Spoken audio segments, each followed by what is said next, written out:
La Crosse political science professor Joe Heim joins us now to talk about the convention and former Senator Feingold's announcement. Thank you for being here. Thanks, Lisa. Now, Feingold has been out of the spotlight since 2010 when he lost to Johnson. Why decide to run now?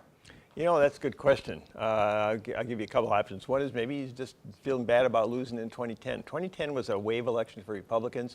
Maybe he feels that it just wasn't right. We already had a turnout around 50%. A lot of Democrats didn't show up, and I think maybe he feels there's a good chance of winning. Secondarily, at least the polls indicate that Senator Johnson is not as strong as you might expect an incumbent to be, and therefore he could possibly be beat. Third, this is going to be an extremely important race nationally. The Republicans hold the Senate. They want to dearly hold it on. However, they have a lot more incumbents running than the Democrats have. The Democrats need to pick up a few seats in order to win it. This would be one of those seats, one of the 4 or 5 seats in the country that they could potentially pick up. Interesting. Okay, so now let's look at the latest Marquette Law School poll. Showed Feingold was in favor, 47% favorability rating. How do you stay so popular? You know, that's a good question. I think part of that is name identification. Part of it is just a general feeling of warmth that he was a good senator. He was a 3-term senator, basically. And he's had a relatively positive image even during that time. He's a little bit of a maverick kind of a Democrat, not typical, say, a real liberal Democrat. So he's been able to maintain it, but a lot of it just is a reflection on their feeling about him in the past. Okay, now let's talk a little bit about the Republican convention. Begins tomorrow, goes throughout the weekend.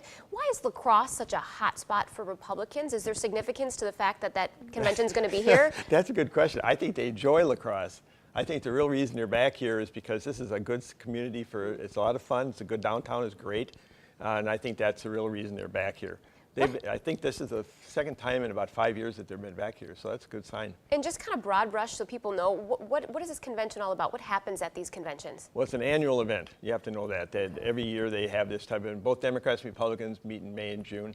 Usually it's the real strong party faithful, the grassroots, the strong members of the party. They gather partly for social reasons, but partly to establish policy positions. They pass resolutions, and you have a better sense of where the party is going listening to the candidates. All the major names are going to be there. The governor, lieutenant governor, or Senator Johnson is going to be there, the 5 congressmen.